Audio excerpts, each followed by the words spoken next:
Olá, começa agora o programa Um Contra Um. Nosso convidado de hoje esteve aqui como candidato a deputado federal e retorna ao programa 5 meses depois como deputado eleito.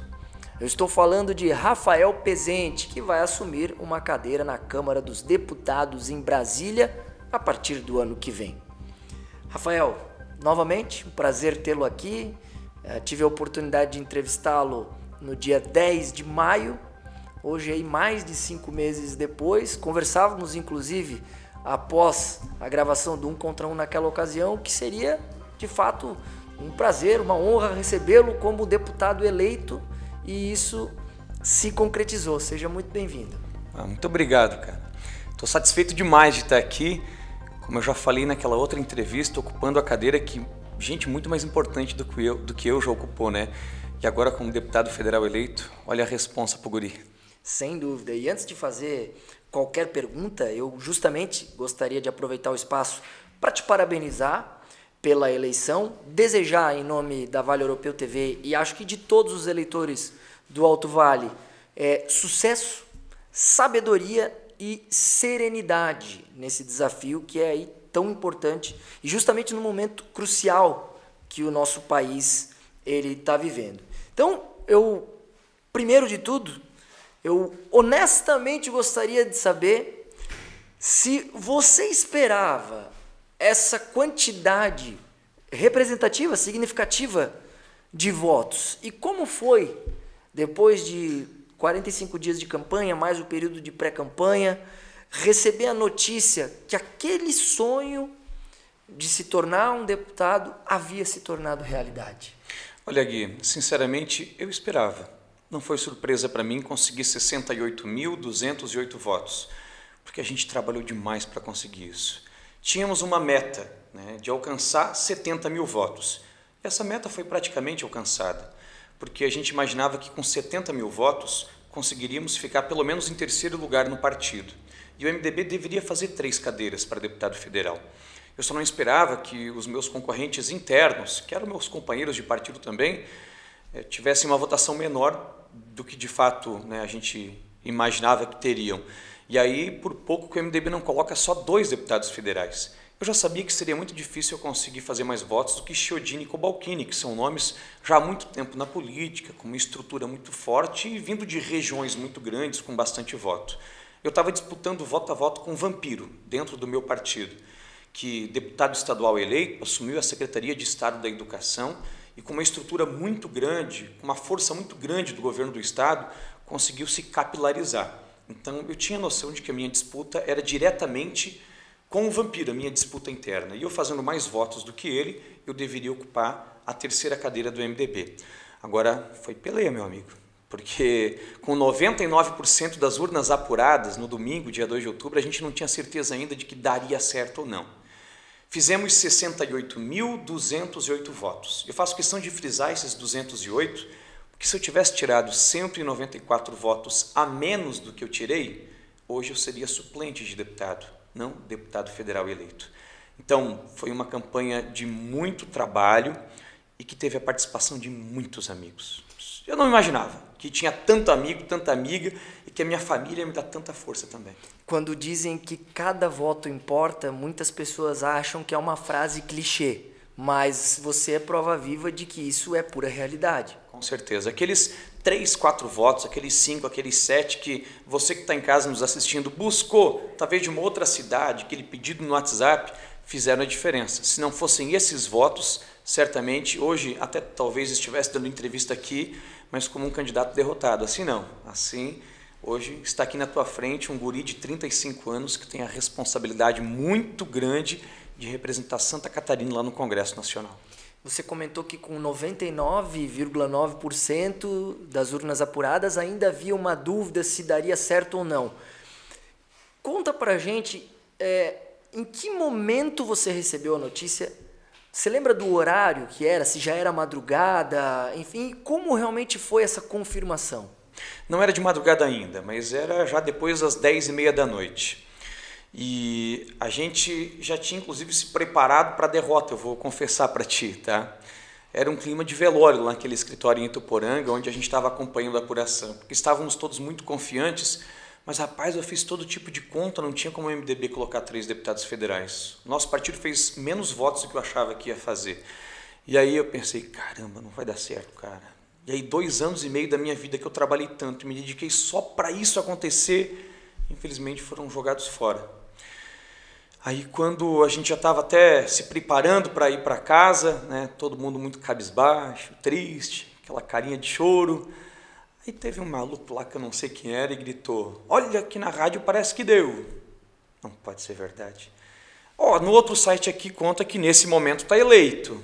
Eu pensei, bicho, se esses caras estão me dando esperança para daqui 10, 15 minutos me tirar, e eu já estava até conformado que ia perder a eleição, aí vamos rolar na pedra brita, porque vai dar briga aqui em Ituporanga. E eu voltei para o escritório, né, fiquei prestando atenção numa sala de, sei lá, 6x8, fiz uns 7 quilômetros rodando e com a mão na cabeça e preocupado, e as pessoas me ligando para dar os parabéns e eu dizendo, calma, que ainda não é 100% de certeza, calma que a apuração ainda não terminou. E aí a gente estava todo mundo muito apreensivo. Quando bateu 100% das urnas apuradas e apareceu o nomezinho lá do Rafael Pezente como eleito, é uma sensação indescritível, cara. É muito melhor do que ganhar na Mega Sena, eu imagino. Nunca ganhei, né? Mas se tivesse ganho, acho que eu não estaria tão feliz como eu estava naquele momento e ainda estou. Porque quando tu ganha na Mega Sena, eu estava pensando esses dias, tu deve ficar radiante assim, né? Cheio de si, e tu fica feliz demais.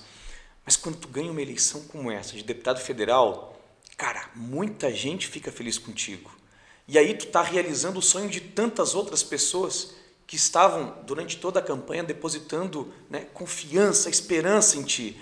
Então, é muito melhor ganhar uma eleição do jeito que a gente ganhou do que ganhar na loteria. Sem dúvida. Eu tive a oportunidade de ver um vídeo na sua rede social do momento da comemoração e a gente consegue perceber realmente que a energia era muito positiva ali no ambiente. Eu não tenho dúvida que você já está visualizando o seu primeiro dia como deputado, chegando na Câmara dos Deputados, e já passa pela sua cabeça quais serão, de repente, as tuas primeiras ações, como vai ser o seu primeiro dia. Você poderia revelar para a gente qual é a cena que passa na tua cabeça desse teu primeiro dia como deputado federal? Eu me imagino chegando no gabinete 656, no 6º andar do anexo 4 da Câmara dos Deputados, onde eu trabalhei nos últimos 12 anos na assessoria do Peninha, para dar um abraço em todo mundo que estava lá no gabinete, torcendo e trabalhando para que essa vitória acontecesse. E depois, no plenário da Câmara dos Deputados, eu pretendo, né, fazer um pronunciamento agradecendo a cada uma das pessoas que confiou num colono, que até ontem estava lá no Ribeirão Matilde, em Atalanta, plantando fumo, e naquele momento passa a ser deputado federal. Vai ser com certeza um dia, né, assim, de muito agradecimento, de muita gratidão. E não vai ser o melhor dia da minha vida, porque o melhor foi no dia 2 de outubro, né? Esses dias, no dia da eleição, da apuração dos votos. Mas eu já tenho muito em mente os primeiros passos que vou dar, inclusive na área legislativa, os projetos que eu quero apresentar, as categorias que eu quero defender. E talvez esse seja o meu diferencial para outros deputados que se elegeram também pela primeira vez. Porque eu vou chegar em Brasília moendo, eu vou chegar com os 2 pés na porta. Eu já tenho experiência, eu tenho o cheiro daquela terra. Eu sei o que faz um deputado federal. E quando eu tiver que encarar um Renan Calheiros da vida, que infelizmente é do meu partido, gostaria que estivesse extirpado da política, mas está lá ainda como senador. Ele e o filho dele agora, né? Pai e filho, senadores da República pelo estado de Alagoas. Quando eu tiver que encarar um Renan Calheiros e ele me disser que eu não posso fazer determinada coisa, eu vou dizer para ele que posso, porque eu conheço o regimento da casa, conheço como são as comissões e posso falar para ele no mesmo nível. Então eu estou muito preparado para ser deputado e estou com muito vigor, eu estou com muita energia, estou com uma expectativa muito grande para começar a partir do primeiro dia do mandato a já trazer resultado para a nossa região. Você já declarou abertamente apoio à reeleição do presidente Jair Bolsonaro, porém o seu partido, o MDB, teve uma candidata à presidência da República, que é a senadora Simone Tebet. Ela, juntamente com o MDB, nesse momento, está apoiando Lula. Dito isso, eu lhe faço 2 perguntas. Primeiro, se o senhor votou na Simone Tebet no primeiro turno e qual a sua opinião sobre essa aliança dela e também do seu partido com o candidato do PT, o qual, nesse momento, o senhor critica abertamente? Eu votei no Bolsonaro, fiz campanha para o Bolsonaro, até porque temos com o Bolsonaro uma ligação muito próxima. Antes do Bolsonaro ser candidato a presidente em 2018, Peninha e eu trouxemos ele a Santa Catarina 5 vezes para fazer palestras, para que os catarinenses conhecessem aquele que hoje é muito famoso, mas até então era desconhecido. Então, a gente ajudou a eleger o presidente Bolsonaro e durante esses 4 anos, o Peninha e toda a sua equipe deu sustentação ao seu governo. Peninha hoje é vice-líder do governo no Congresso Nacional. Precisamos do Bolsonaro reeleito para o Brasil continuar avançando. Agora a casa está em ordem, Gui. Terminada essa pandemia, daqui a pouco essa porcaria dessa guerra lá na Rússia e na Ucrânia vai terminar também. O Brasil vai voltar a ser a 5ª, talvez a 4ª maior economia do mundo. A gente precisa muito do Bolsonaro. Eu não gostaria, sinceramente, que agora que a casa está arrumadinha, o nosso país caísse nas mãos do ex-presidente Lula. E com relação à aliança do MDB com o Lula, com o ex-presidente, candidato agora pelo PT, ela formalmente não existe. A Simone Tebet, que foi candidata pelo MDB e não teve o meu apoio, ela declarou voto para o ex-presidente Lula, mas o Baleia Rossi, que é o presidente do partido, admitiu neutralidade, emitiu inclusive uma nota, passando para os delegados do partido e chegando até os filiados e simpatizantes também, dizendo que o MDB vai adotar uma postura de neutralidade e cada um vai seguir o seu rumo.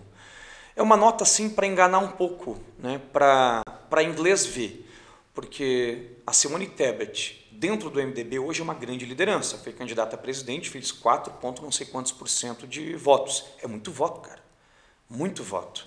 E aí ela declara apoio ao Lula e o MDB como instituição fica neutro. Isso nos desagradou demais. Eu respeito a opinião da Simone, embora não concorde, mas não acho que o MDB deveria adotar neutralidade. Acho que o MDB, que é o meu partido, deveria buscar uma aproximação com o presidente Bolsonaro, porque todos veem que é um governo que está dando certo. A Simone, em uma entrevista ao Flow Podcast, disse que o orçamento secreto ele pode vir a ser o maior esquema de corrupção institucionalizada que já aconteceu no país. Eu lhe pergunto se o senhor concorda com essa afirmativa e qual justamente a sua opinião sobre o dito orçamento secreto, já que você tem absoluto conhecimento a respeito. Eu não posso dizer que tenho absoluto conhecimento, porque tem muito que eu ainda preciso aprender. Eu chego em Brasília com bastante experiência, mas eu tenho 35 anos de idade e tem coisas que só o cabelo branco aqui vai me dar. Por isso que eu tenho 2 orelhas bem grandes e escuto mais do que falo, para aprender com quem tem mais experiência e já passou pelo que eu estou passando. Por isso, inclusive, votei no deputado Peninha, que me elegeu deputado, o meu grande consultor. Além dele, o deputado Gerri, que é deputado estadual, está indo agora para o 2º mandato, fez um excelente trabalho e nele eu me espelho também. Mas com relação ao dito orçamento secreto, são as emendas de relator. Não é bem secreto se for analisar. Está lá tudo no portal da transparência, o que cada município, o que cada estado recebeu. Eu gostaria que tivesse o carimbo, que tivesse o DNA de cada parlamentar que conseguiu fazer essa indicação para os seus estados e municípios. Até porque os próprios parlamentares também têm dificuldade de faturar politicamente em cima desse dinheiro que ele conseguiu. Não é fácil, cara, conseguir dinheiro em Brasília. A gente tem que ralar, tem que suar a testa, tem que trocar apoios, talvez votar em propostas que tu não gostaria muito de votar para conseguir recursos e atender a tua base eleitoral. Faz parte do jogo, É um jogo de xadrez e tu precisa mover as tuas peças. Não concordo com o tal orçamento secreto, embora ele não seja tão secreto assim, e não acho que seja um esquema de corrupção. Se for, que seja investigado e os responsáveis sejam punidos, porque eu não posso e jamais vou concordar com qualquer tipo de corrupção, mas é muito papo para pouco fato. A gente vai para um rápido intervalo comercial, voltamos já já com o programa 1 contra 1.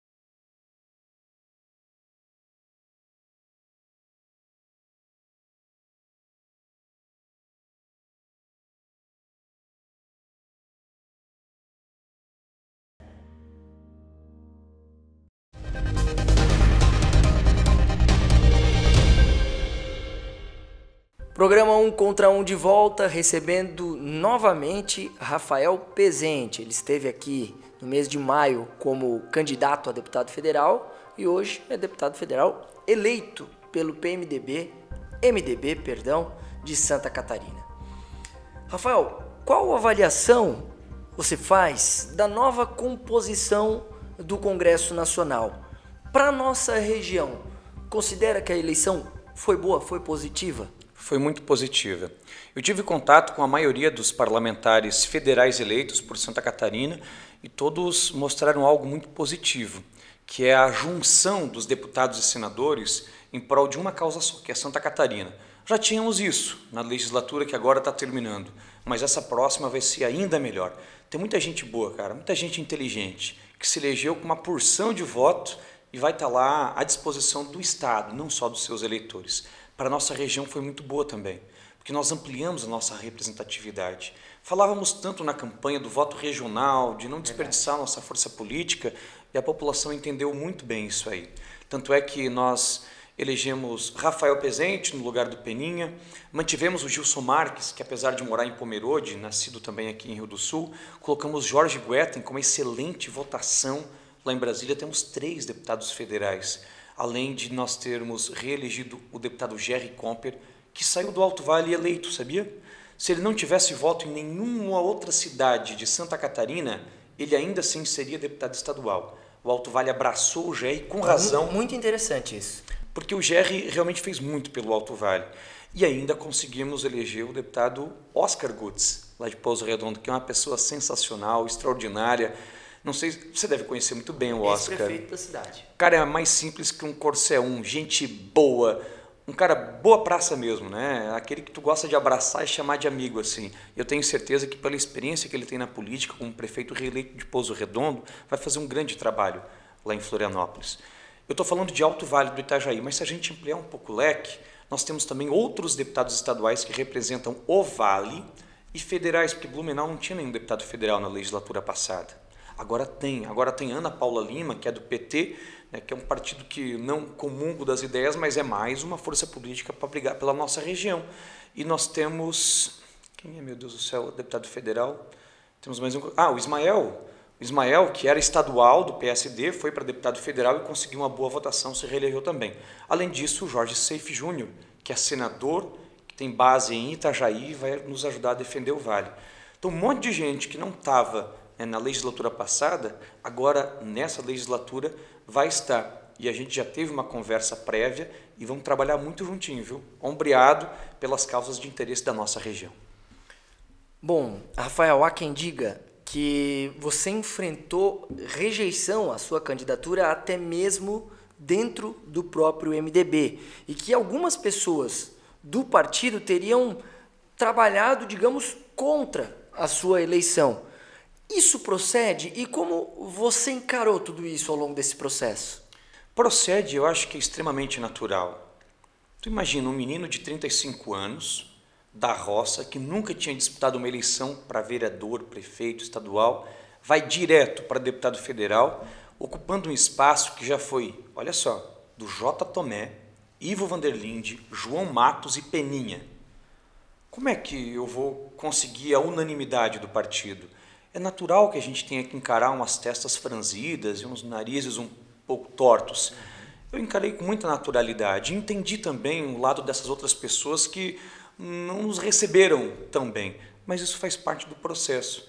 Agora, eleito deputado federal, eu não posso usar esse mandato que as pessoas me deram para fazer vingança. Eu tenho que entender por que é que essas pessoas não me abraçaram, não estiveram comigo e tentar trazê-las. Porque a partir de segunda-feira, dia 3 de outubro, eu comecei a trabalhar na minha reeleição. E eu preciso dessas pessoas também para o nosso projeto dar certo, para o Alto Vale continuar com um representante em Brasília. Então, é naturalmente compreensível. O próprio Peninha, que já era uma grande liderança consolidada, não conseguia consenso, não conseguia unanimidade no partido. Imagina eu, que até então não era nada, ninguém. Vou conseguir? Não vou. Então, o trabalho de um político é agregar pessoas, formar time, trazer gente para o projeto. E é isso que eu vou buscar fazer agora com muita humildade, escutando quem sabe mais do que eu, né, para a gente chegar mais forte daqui a 4 anos. Bom, você falou da liderança do Peninha e o Alto Vale ele tem dois grandes líderes políticos que justamente não buscaram a reeleição. Nós estamos falando de Peninha e também de Milton Obos. Peninha conseguiu fazer o seu sucessor, no caso, Rafael Pezente. Já o Milton Obos, não. Porque, no seu entendimento, o deputado Milton não conseguiu transferir os votos para o GR da Console como o Peninha transferiu para o senhor? Pode ser que eu vou fazer uma leitura totalmente equivocada agora, porque eu estava, Guilherme, tão focado em vencer a eleição, eu estava obcecado em buscar esse resultado que a gente buscou, que eu acabei não escutando muitas coisas que aconteciam ao meu redor. Isso é um erro do político quando está com uma meta muito bem definida assim. Eu percebo que a minha candidatura foi construída com mais tempo, né? Antes da eleição municipal, que houve em 2020, eu já estava nas bases fazendo o que o Peninha não estava mais fazendo. O Peninha se dedicou muito para o trabalho em Brasília, o trabalho legislativo e de suporte ao presidente Bolsonaro. E me colocou na base para que eu pudesse visitar as lideranças, fazer praticamente o trabalho do deputado aqui, de visitação, né? Entregando verba e me apresentando já como pré-candidato também.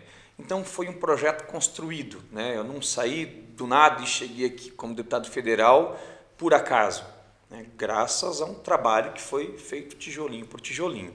Eu percebo que o GR da Console tinha um perfil sensacional para nos representar lá em Florianópolis. E torci muito para a eleição dele. É um cara que eu aprendi a gostar, é um cara de uma pureza e de uma capacidade fora do normal. Mas ele chegou meio em cima da hora. Inclusive haviam lançado o GR a federal e o Paulo Cunha estadual. Exatamente. E depois, né, quase nos 48 do segundo tempo, começando a campanha, eles fizeram uma inversão, né, uma estratégia que resolveram utilizar, não sei exatamente por quê, mas fizeram essa troca. E aí pegou muito eleitor de surpresa, o GR da Console não era um nome assim ainda muito conhecido no cenário político e isso acabou dificultando. Eu só torço para que o GR da Console continue fazendo política, assim como o Paulo Cunha, por quem eu tenho uma grande admiração, continue também, porque Rio do Sul e Alto Vale precisam dessas duas lideranças, precisam desses dois nomes. São pessoas com um futuro ainda muito grande pela frente e Deus queira que estejamos muito juntos, né, em projetos futuros. E para a gente encerrar esse bloco, para o governo do estado, o MDB apoiou o Moisés, atual governador, que acabou não chegando ao segundo turno. Isso a gente pode considerar que mostra um certo enfraquecimento do MDB aqui no estado? Há essa percepção pela sua parte também? Não, eu não acho que é um enfraquecimento. A política ela é cíclica, é feita de altos e baixos. O MDB, a gente até imaginava que sofreria uma baixa um pouco maior nessa eleição, porque é natural. Mas não, o MDB saiu muito fortalecido. Apesar de a gente não ter conseguido voltar a administrar Santa Catarina, seja como governador ou seja como vice, a gente manteve uma bancada muito forte de deputados.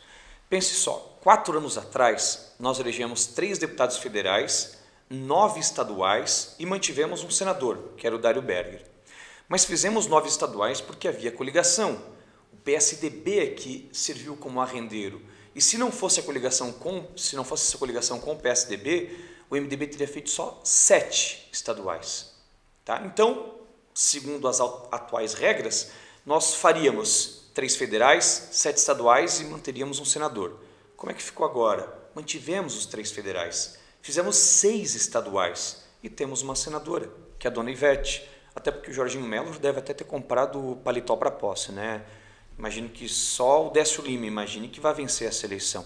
Jorginho Melo é governador e a dona Ivete, viúva do falecido Luiz Henrique da Silveira, será senadora pelo MDB. Permanece como senadora, já que era suplente. Exato. O MDB continua muito forte. Rápido intervalo comercial aqui no programa 1 contra 1. Nós voltamos já já.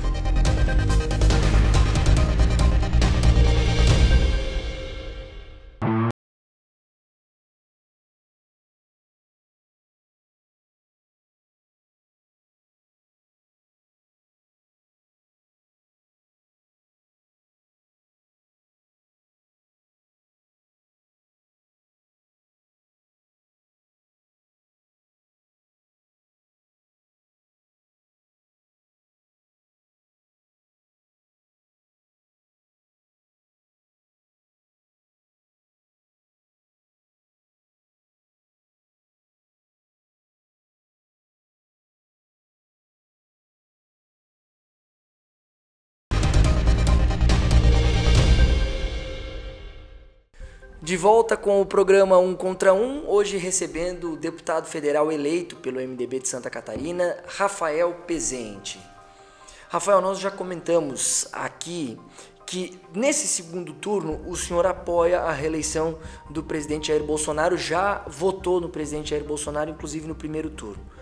Como então será a sua relação com o ex-presidente Lula caso ele venha a vencer as eleições? Eu estou muito confiante na vitória do presidente Bolsonaro. A gente vai conseguir reverter essa pequena diferença, até porque temos o governador Zema de Minas Gerais, que está trabalhando para o Bolsonaro agora, não fez isso no primeiro turno. Ronaldo Caiado, reeleito em Goiás. Eu falei Minas, né, do Zema? Acho que falei certo. Perfeito, Minas. Goiás, o Ronaldo Caiado se reelegeu governador e agora está com o Bolsonaro, não estava. O Tarcísio vai dar muito voto para o Bolsonaro em São Paulo. No Rio de Janeiro, o Bolsonaro aumenta a votação. E em outros estados, como Santa Catarina, a gente faz um percentual maior também. Mas vamos falar numa situação hipotética de termos o Lula como presidente. Eu farei oposição ao governo Lula. Só que não farei oposição ao Brasil, porque eu não acho que seja isso que as pessoas que votaram em mim estejam esperando. Eu vou votar naquilo que para o Brasil for bom, mas sem vender a minha alma, sem trocar os meus princípios, os meus valores para conseguir o que quer que seja. Eu não vou apoiar aquilo que o Lula defender e estiver errado. Assim como se por acaso o Bolsonaro defender algo errado, eu também vou ser contra. Eu não vou lá para ser... Eu vou lá para ser base aliada ao governo, não base alienada. Então eu devo satisfação a quem me colocou em Brasília. E é para essa galera que eu vou trabalhar. Perfeito. Nós sabemos que nesse período de campanha, o candidato, ele trabalha praticamente 24 horas por dia, como você falou. Eu estava tão focado na campanha que eu sequer consegui acompanhar as eleições nos outros estados. E trabalha 24 horas por dia mesmo, porque durante o dia tu está fazendo campanha, entregando santinho, pensando em estratégias para conseguir atingir mais gente.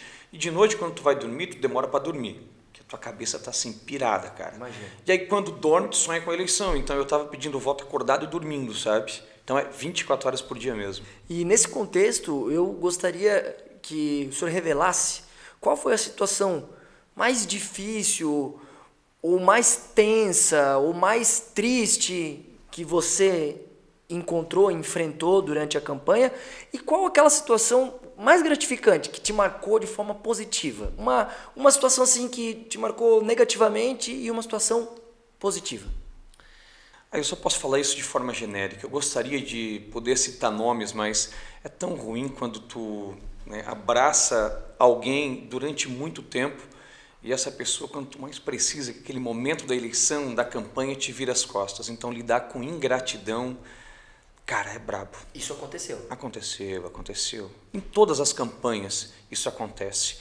E é incrível, porque eu estava preparado para que isso fosse acontecer. Ou melhor, eu achei que estava preparado, mesmo porque o Peninha já havia me dito: olha, agora, Rafael, 2 anos antes da eleição, tu é o candidato único no Alto Vale, no Vale do Itajaí, no Vale do Rio Tijucas. Ninguém é candidato porque só tu está trabalhando.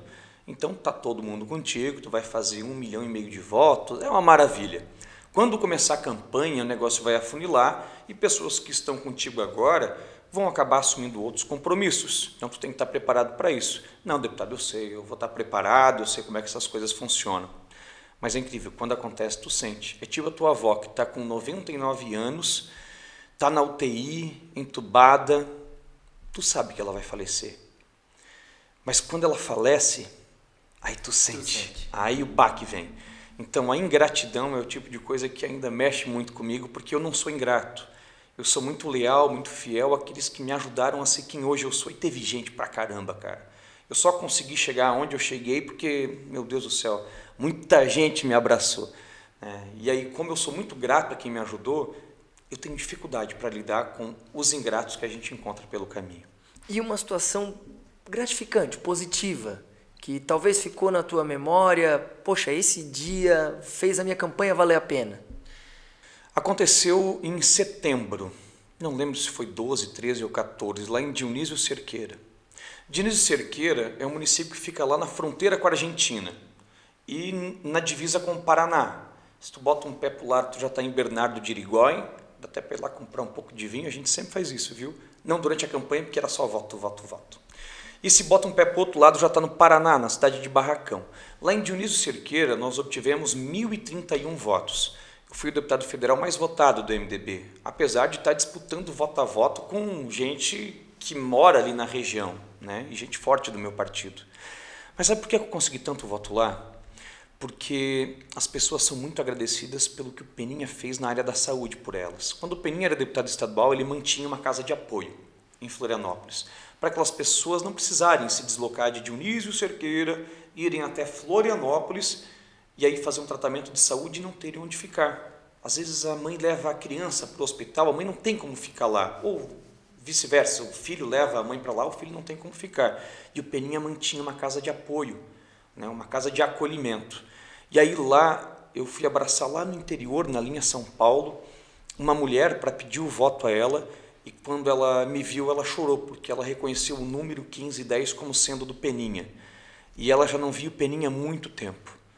E ela disse que votou todas as vezes no Peninha, porque uma vez, lá em 1900 e cueca de bolinha, não sei exatamente quando, o Peninha tinha ajudado o filho dela a realizar uma cirurgia no joelho. E aquilo me marcou tanto, sabe? Porque quando a gente faz o bem a uma pessoa... é para o resto da vida. Essa pessoa não esquece mais. E aí eu olhei para aquela senhora e eu me vi também nela. Porque eu já precisei tanto de ajuda e tanta gente me ajudou. Eu não esqueci. Fiquei tão feliz quando ela também não esqueceu do Peninha e acabaria votando em mim por consequência. E aí, olhando para ela, eu garanti para mim mesmo que eu ia dar sequência a esse trabalho que o Peninha fez, ajudando as pessoas e dando voz para quem não é ouvido. Porque para representar os grandes, para defender aqueles que têm dinheiro, já tem gente demais, cara. Eu preciso dar ouvido e eu preciso escutar, atender aquelas pessoas que não conseguem acessar um deputado. Porque o cara, quando consegue acessar o deputado, o cara, quando tem um telefone, quando é amigo do deputado, ele pede um favor, o deputado vai lá e atende. Só que quem mais precisa de favor é quem não tem o número do deputado. Né? Então, aquele dia me marcou e talvez tenha virado uma chave, tenha sido algo muito importante para a minha carreira política, que eu acho que está só começando. Relato muito interessante, realmente. E para a gente ir para o nosso pinga-fogo, entre todos os deputados federais eleitos, tem algum, a nível Brasil, que o senhor não gosta ou não gostaria que tivesse sido eleito, que o senhor olha e fala, poxa, esse candidato é completamente avesso às minhas ideias, o oposto do que eu entendo como política? Tem muitos, né? Brasília, lá no parlamento, o parlamento vem de parlare, né? De conversar, de debater. Então é natural que a gente encontre ideias antagônicas, porque a classe política é exatamente o retrato da sociedade brasileira. Se hoje nós temos políticos ruins, é porque a sociedade também precisa melhorar. Lá no parlamento não tem ninguém nomeado, é tudo eleito, tudo chega lá com o voto popular. Então tem gente de esquerda, direita, de centro, tem ladrão, tem gente honesta, tem de tudo lá dentro do parlamento. E tem muitas pessoas com quem eu não concordo e certamente vou fazer grandes embates. Cito, por exemplo, um caso famoso que é o Guilherme Boulos. É o famoso sem-teto que anda de jatinho por aí. É um cara de fachada que prega sonho, mas na verdade não consegue realizar nada. Tem o tal do André Janones, que manteve a sua candidatura a presidente da República até os 48 do segundo tempo para começar a negociar. Aí apoiou o Lula e até hoje está disseminando um monte de fake news a respeito do presidente Bolsonaro. E assim como eles, há muita gente com quem eu não concordo e vou bater de frente. Citei no começo da entrevista a família Calheiros, né? Que são do meu partido, inclusive, pai e filho, 2 senadores. Apesar de estarmos em casas diferentes, com eles, pode ter certeza, eu vou ter grandes embates para defender aquilo que eu acho certo e que certamente eles não vão concordar. Vamos para o nosso pinga-fogo. Perguntas curtas, respostas com sim ou não. É para moer o pino, Rafael, né? já conhece, já participou. E já não gostei na primeira vez. Está preparado, eu tenho certeza. Vamos lá. Vamos lá. Esperava fazer mais de 60 mil votos? Sim. Peninha será o seu principal conselheiro? Sim. Está decepcionado com o seu partido, o MDB, aqui de Santa Catarina? Não. Acredita que possa ter havido fraude na eleição presidencial no primeiro turno? Não. Simpatiza com o deputado federal mais votado do Brasil, o jovem Nicolas Ferreira de Minas Gerais? Sim. Na sua opinião, Lula pode representar uma ameaça ao parlamento brasileiro? Sim. Com Lula presidente e Jorginho Melo governador, acredita que Santa Catarina poderá ser negligenciada pelo governo federal? Sim. Abrirá mão de alguns privilégios que os deputados dispõem, como auxílio moradia, por exemplo? Sim. Peninha, alguma vez já lhe demonstrou interesse, e eu gostaria que o senhor respondesse com bastante sinceridade, porque pode ser uma informação mais pessoal do deputado, ele já lhe demonstrou alguma vez interesse em, quem sabe, ser candidato a prefeito de Ituporanga? Não. Estamos chegando ao fim dessa entrevista, Rafael. Eu gostaria que o senhor se despedisse, deixando uma mensagem de agradecimento aos seus quase 70 mil eleitores que lhe deram essa oportunidade de ser deputado federal. Eu quero agradecer mais uma vez a oportunidade de conversar contigo aqui. A cada dia que passa, a nossa conversa está mais agradável, a gente se solta um pouco mais na frente do microfone, até porque eu estava muito acostumado a estar do outro lado do balcão. Eu sou jornalista de formação, trabalhei em emissoras de rádio em Rio do Sul e Ituporanga e sempre me acostumei e gostava de perguntar. Agora eu estou aqui para responder. Então, nosso bate-papo está muito legal e espero voltar mais vezes aqui, sempre que convidado. Não estou me oferecendo, mas se quiser me convidar, me convida, né, para a gente falar sobre o nosso trabalho em Brasília. E eu quero agradecer a você que confiou no menino de 35 anos, com uma cara nova, que não tem cara de deputado, não se veste como deputado, não tem discurso de deputado, mas vai chegar lá em Brasília com muita energia, muita disposição, coragem e conhecimento para dar orgulho para você, para sua família, para Santa Catarina e para o Brasil. Mais uma vez, obrigado e conte comigo, até porque Guilherme Reginato, aquele gabinete não é meu.